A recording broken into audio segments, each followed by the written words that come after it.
La classification vassakienne des droits de l'homme en 3 générations n'a pas manqué de susciter des critiques.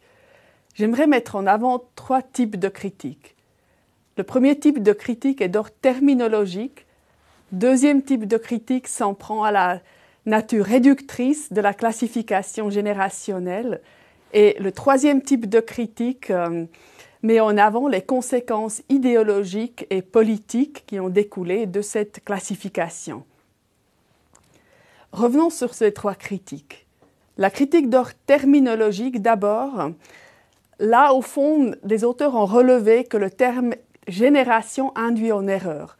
Parce que le terme « génération » évoque l'idée d'une génération qui succède et remplace l'autre. On pourrait donc penser qu'une génération des droits de l'homme plus récente remplace une génération plus vétuste, plus ancienne. Ce n'est clairement pas l'idée de ces 3 générations des droits de l'homme. En effet, ces 3 catégories de droits coexistent et se complètent. La deuxième critique, celle qui s'en prend à la nature réductrice du classement, là au fond on peut dire que c'est le revers de la médaille d'une tentative de simplifier. Dès qu'on essaye de simplifier, on s'expose à la critique d'être trop simplificateur, d'être trop réducteur. Par exemple, il est évident que le critère temporel est une approximation. Des mouvements sociaux et politiques ne se cantonnent pas, ne respectent pas les limites d'un siècle. On a cependant aussi reproché à ce classement d'être réducteur à d'autres égards. D'une part, il y a des droits qui sont difficiles à classer. D'autre part, on verra, il y a des générations qui se chevauchent. Un droit qui est difficile à classer est l'interdiction des discriminations. Au fond, c'est un droit qui est consacré dans quasiment toutes les conventions en matière des droits de l'homme. C'est un droit transversal. Ce droit, donc le droit de respecter l'égalité de traitement, s'applique dans le domaine des droits civils et politiques, dans le domaine des droits économiques, sociaux et culturels et dans le domaine des droits de solidarité.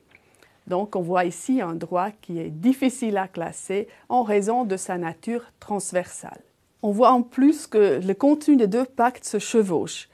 En effet, plusieurs droits sont protégés dans les 2 pactes. On y trouve notamment la liberté syndicale, la liberté de se marier, l'interdiction de l'esclavage et du travail forcé et le droit des parents d'assurer l'éducation religieuse et morale des enfants.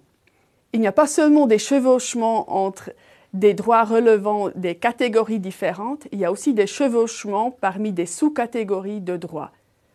Nous en avons déjà vu 2 exemples. D'une part, les libertés de communication, donc des droits civils, se chevauchent avec les droits politiques. D'autre part, le droit à l'éducation peut être considéré comme un droit social puisque l'État est appelé à fournir des prestations de base à la population et le droit à l'éducation fait aussi partie des droits culturels.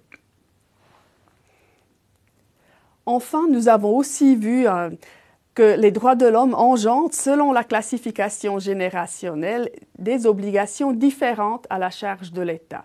La première génération engendre des obligations négatives et la deuxième génération des obligations dites positives. L'État doit donc agir. On en a déduit au fond que la réalisation des droits de la première génération est gratuite et celle de la deuxième génération est coûteuse. Cette vision polarisée a aussi été jugée réductrice, à juste titre, et c'est cette critique-là qui montre au fond déjà qu'on est proche du terrain de l'idéologie. Voici un exemple pour illustrer les propos.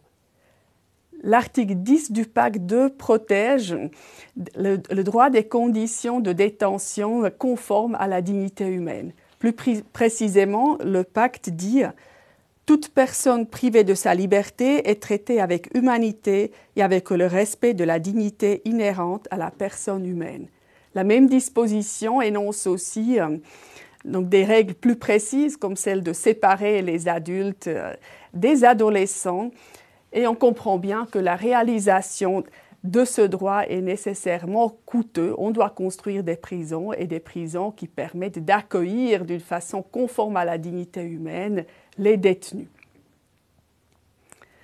À cela s'ajoute que les droits de la deuxième génération, des droits dont la réalisation est jugée coûteuse, peut aussi être entravée par des actions de l'État. Je vais vous donner un exemple des évictions arbitraires. Là, l'État a agi et par l'action, il a porté ingérence dans un droit de la deuxième génération.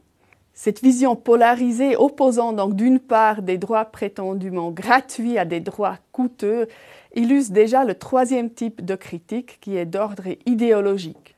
Cette critique est à notre sens la critique la plus fondamentale et nous y consacrerons le plus de temps. Cette critique, au fond, exprime une vision concurrentielle, antagoniste entre les différentes catégories des droits de l'homme. Cette critique a servi aux États de se servir à la carte et de refuser, au fond, le menu intégral des droits de l'homme. Quand je dis service à la carte, je veux dire qu'au fond, les États ont souscrit aux droits de l'homme qui étaient conformes à leurs préférences idéologiques, mais ils ont délaissé d'autres droits de l'homme jugés moins importants, voire contraires à leur idéologie. Ce service à la carte s'explique en fonction de deux clivages idéologiques. Un premier clivage est un clivage ouest-est. Ce clivage opposait pendant la guerre froide le bloc occidental au bloc soviétique. Nous voyons sur la carte les deux blocs qui s'affrontent, donc on voit ici le rideau de fer qui est descendu sur l'Europe après la Deuxième Guerre mondiale, opposant donc les grandes puissances, l'Union soviétique et ses alliés d'une part, aux États-Unis et ses alliés d'autre part. Le deuxième clivage, c'est un clivage nord-sud. Ce clivage oppose surtout à partir des années 70 les États développés aux États en voie de développement. On le voit sur la carte, les pays du Nord opposés aux pays du Sud, des pays qui ont des préoccupations et des revendications en partie différentes. Nous allons dans les deux séquences à suivre découvrir ensemble l'enjeu idéologique et politique lié à chacune de ce clivage, donc le clivage Est-Ouest et le clivage Sud-Nord.